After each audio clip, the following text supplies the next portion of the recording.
Welcome to the Standard Deviations podcast, presented by Orion Advisor Solutions and hosted by Dr. Daniel Crosby, Orion's Chief Behavioral Officer and New York Times bestselling author.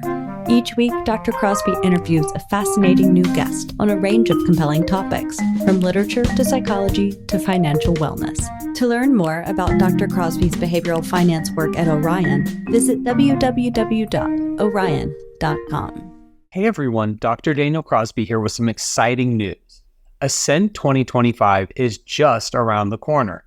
This year's theme, All In, perfectly aligns with the deep dive we'll take into how behavioral finance can elevate your business and strengthen client relationships. Plus, don't miss the pre-conference Orion Advisor Academy where you can earn multiple hours of CE credit in one place. I'm excited to meet you all, lead the in-depth BFI sessions you love, and explore the latest tools and strategies to help you and your clients go all in on achieving their financial goals. Register now at orion.com/ascent, and let's go all in together. Hello, everyone, and welcome to the Standard Deviations podcast. I am, as ever, your host, Dr. Daniel Crosby. We are here at Future Proof, live from the main ocean stage. It's wonderful to be here in Huntington Beach with you all today. I am joined today by someone I'm very excited to speak with, my good friend, one of the deepest thinkers I know, one of the deepest feelers I know, an exciting voice in the world of human first advice. Welcome to the show, Breanna Blaney. Thank you, Daniel. Excited to be here. Let's hear it. Let's hear it. Bringing the energy on the last day. Yeah, bring that energy on the last day. I love speaking on the last day because these are the true heart. These are the stalwarts. These are the real ones. Yeah, throw it up there. Okay, but let's get into the good stuff, Bree. Let's get into the good stuff. You work for an asset manager. This is not the first entity that I would think of when we think of someone who would sponsor a program like Life Invested. What does Dimensional see about the future of the industry that you've seen fit to invest in something like this? So Life Invested is a platform that we've been building at Dimensional that's all about the intersection of life and investing. And it's really based on this thesis that you actually know more about investing than you think you do just by living your life. That sensible life principles are sensible investing principles. Things like tuning out the noise, controlling what you can control, trying to plan, not predict, all of things in really that bucket. And so we primarily work with financial advisors to really help you all think about how do you have conversations with your clients that are more relatable and that help them really focus on what matters, which is ultimately living life. And so as an asset manager, Dimensional, we've been around for over 40 years. And we are really based on this philosophy that we want to change the way the world feels about investing so that people can not only invest better, but live better. And so that's really been at the heart of the work that we've been doing for the past 40 years. And I think that there's this recognition that as an industry, we have come such a long way. There's probably never been a better time to actually be an investor. Costs are much lower. It's much more easy to get access to investment solutions, to investment advice. Yet, I think the question we have to ask ourselves is our investors actually getting the returns that they deserve? Are they actually getting the experience that they deserve? And so some of you may be familiar with the Dalbar study. Every year, they look at the average equity return for investors versus the S&P 500. And not saying necessarily S&P 500 is the right benchmark, but year over year, they see 2 to 3% less than the average investor is getting 2 to 3% less than the S&P 500. So what does that indicate? Well, they're probably getting in and out of the market. There's a behavioral component there. And we also see the American Psychological Association cites stress, financial stress, as the number is in the top, 1 to 2 reasons why people are so stressed. And so those are some indications that there's an opportunity for us as financial professionals, as an asset manager, to actually create better outcomes for clients. And that's what we're really passionate about doing at Dimensional with Life Invested. Yeah, a couple of things that I love about that approach is, first of all, the empowerment, right? I think our industry, if we're going to be candid for a minute, we have taken a stance of disempowerment, making people feel small or incapable. Even behavioral finance has been used for that purpose, right? You're biased, you're stupid, you're irrational. So even these pieces of our industry that should have been helping have been hurting. I love that stance of empowerment. To the emotional piece, in my book, The Behavioral Investor, one of my favorite pieces in there, fMRI studies, so brain scan studies that were done on folks, they showed them a variety of different stimuli, all the stuff you can't talk about at a party, sex, death, religion, politics, and they measured the excitatory power of these things. Money had more power to excite the mind than sex, death, politics, religion, any of these things. Money is inherently emotional, and it's time we owned that and acted like it. From my second question, if you look back over a timeline of what we as an industry have emphasized, if you go back far enough, it was about access. Like, you can't do this without us, right? And then you fast forward a while, and it was about performance. Well, sure, you can trade on your own, but you can't get the returns that we can get you. That has proven by and large to not be an enduring, successful model. And so now we're in this world of human first, and this conference, I think, is leading the way in preaching this gospel of human first advice. If I'm a cynic, what's to make me think this isn't just the next stop along the line and that it'll be something else 10, 20 years from now? Why do you think human first has the power to endure? In many ways, I think this has been an evolution, but I think of it as almost a returning to what makes us human. If you think about human connection and what ultimately drives us as human beings, we have always, pretty much since the beginning of time, had a desire to have deep, meaningful connections with one another. And I think that our industry in some ways has actually taken us away from that with the modern world and with money. And so this is almost a returning to what is actually very innate to us. And that is, I think, why this is going to really be here to stay, is because of that. And as our industry has evolved, I mean, all of us, Future Proof is a huge example of this. I think most advisors that are probably listening to this have been a part of championing a more human-centric approach, and one that has worked with more financial planning. But when you think about 40 years ago, before Dimensional was founded, we were in more of a sales-centric model where we were, clients were getting charged, there's commissions being there, and there was much more. The client wasn't necessarily at the center of the equation. And so that is really, I think, the shift that we're seeing is how do you put the client in the center of the equation, and how do you help them build a philosophy that they can ultimately stick with, an enduring philosophy. And that's a huge, I'd say, unique piece of Dimensional, is that we've had one philosophy throughout this entire time. One philosophy, a belief in markets, a belief in human beings. And that's ultimately what you're doing when you're investing in the stock market, is you're investing in the human ingenuity of you, of me, of all of us to actually create better solutions for people. And so if you believe in human ingenuity, if you believe in the power of human connection, then ultimately you believe in markets. One of the things that I love about Future Proof, first of all, that it's a family reunion. That's my favorite thing about this event. But I also love the conversations that I have here. And one of the hardest, but I think most important questions that was posed to me during my time here was, I had a gentleman come up to me and say, look, I think I love this human-centric, human-first advice thing, but I'm not sure I know what the hell it is, right? I'm not sure I grasp what it is. And, that question was immediately resonant with me, because I thought, yes, there's a great deal of enthusiasm around this construct, right? There's a groundswell of enthusiasm for this, but I'm not sure there's always a lot of definitional clarity around what it is and what it looks like. What do you think about that? Can you help us put some form to that?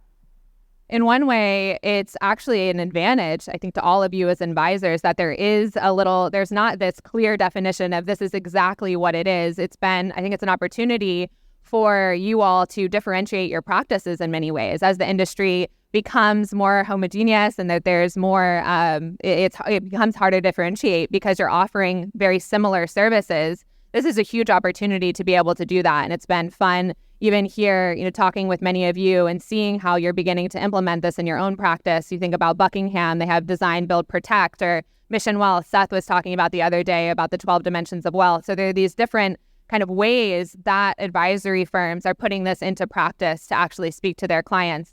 from our perspective at Dimensional, I think when we think about human-centric advice, it really comes back to this idea of meeting people where they are. How are you speaking to them in a language that actually resonates with them? How are you using words that are easy to understand and getting rid of all of the investment jargon and coming back to the basics that if you've lived your life, you've dealt with uncertainty in your life. All of us have experiences and times that we've dealt with uncertainty. Markets are inherently uncertain. If you ask me, when's a time in my life that I've dealt with uncertainty and ask me the principles that I had to navigate to cope with that uncertainty, things like controlling what I can control, being flexible along the way, those principles are the same principles that are fundamental to our investment approach.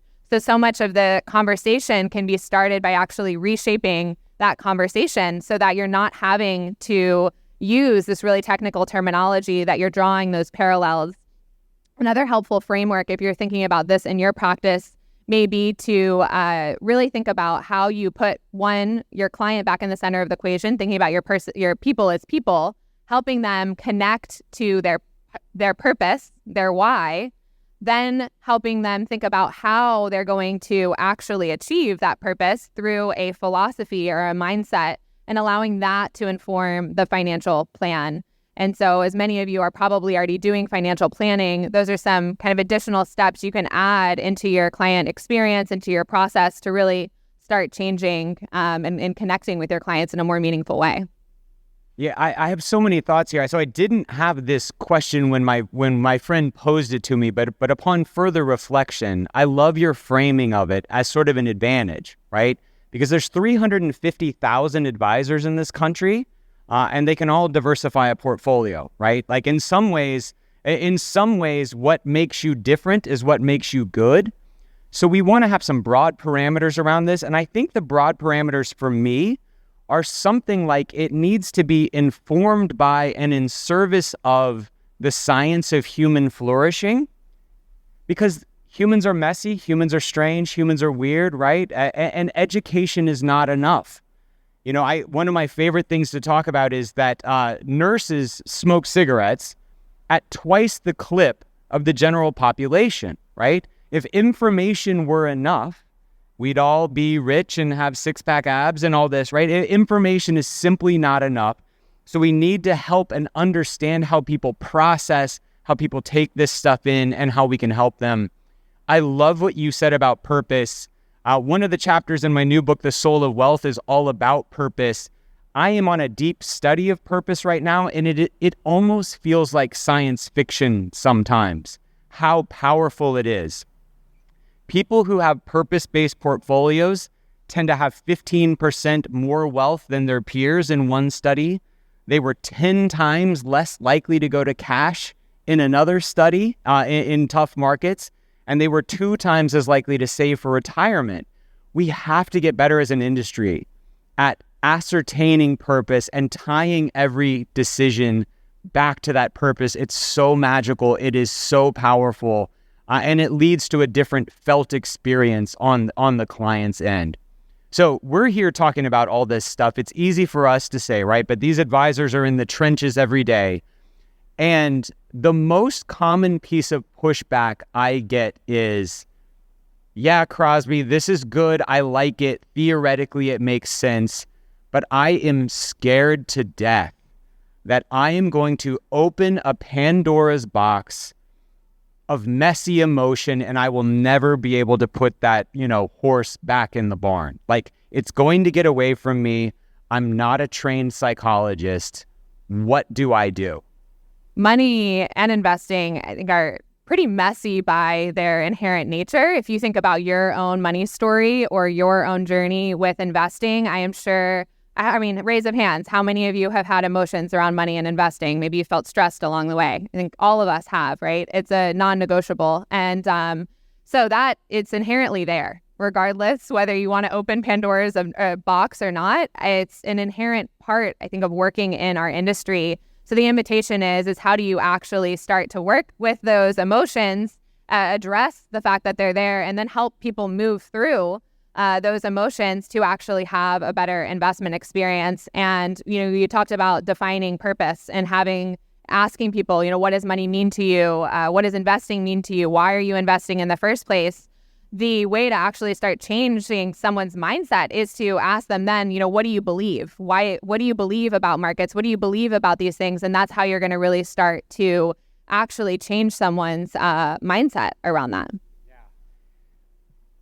I think back, there's a saying in psychology that feelings buried alive never die, right? So your clients' financial lives are emotional, irrespective of whether or not you touch on it, right? Whether or not you bring it up, the emotion is there.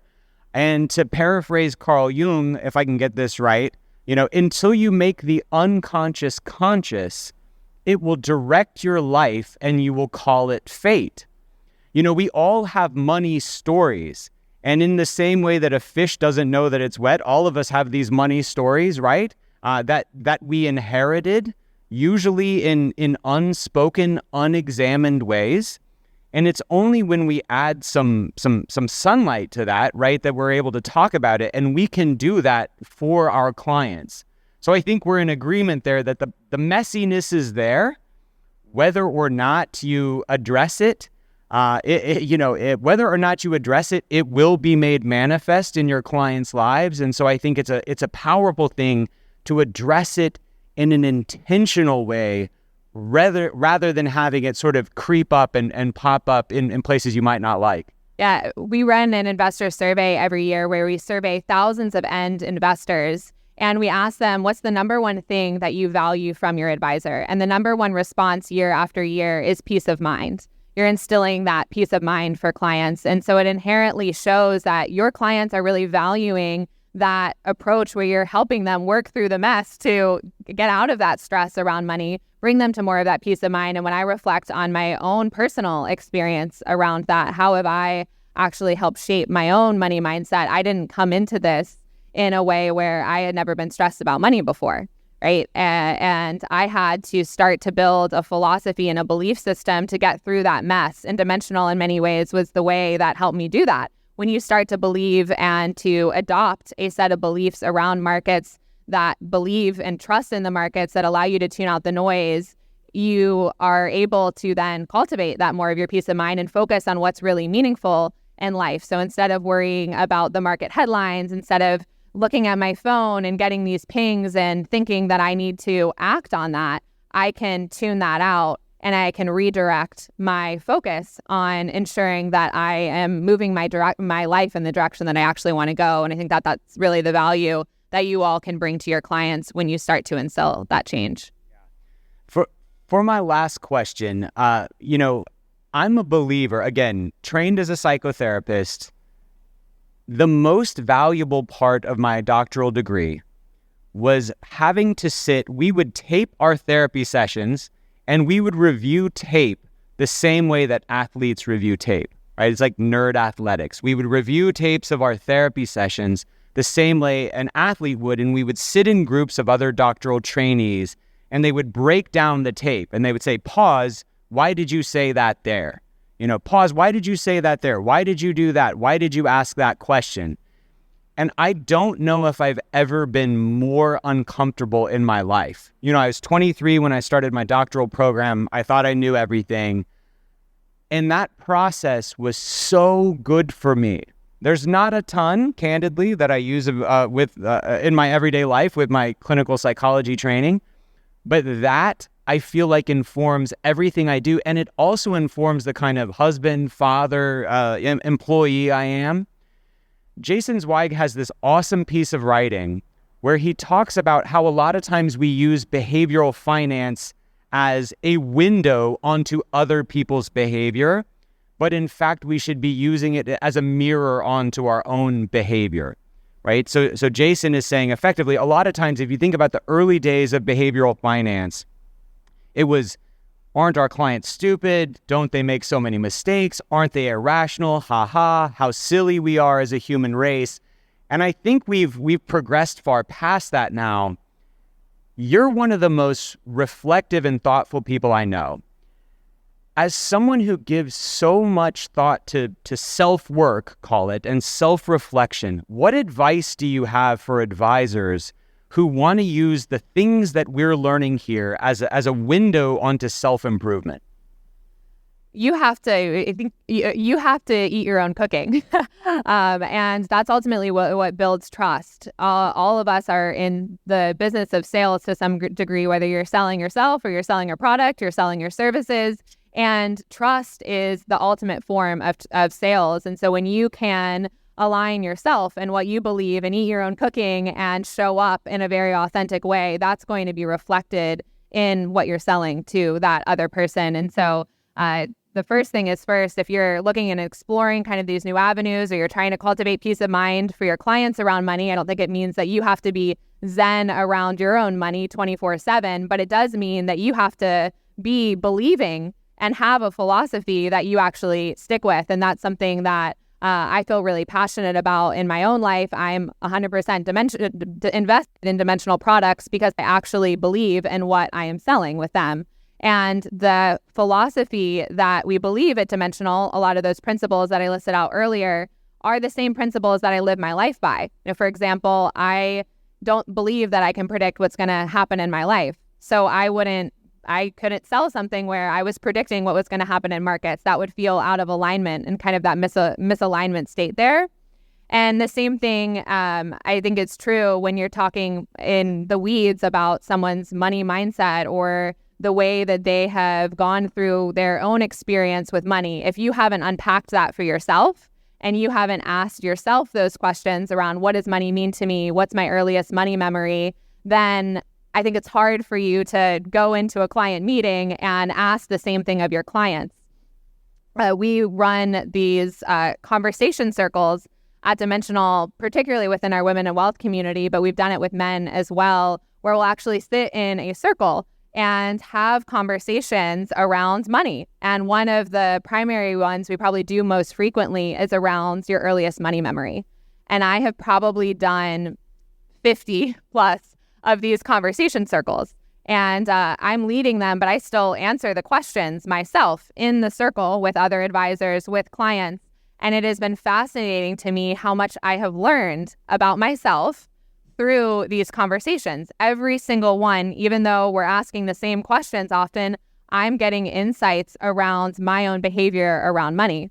For example, my parents got divorced when I was a teenager, and there was this sense of control around money, that money felt like this thing that was almost controlling our decisions as a family. And so I vowed that I never wanted money to control me. And I realized early in my career, when I had started off in finance, that I was kind of making bad decisions around money in some ways because I was trying to rebel against this thing because I didn't want it to control me.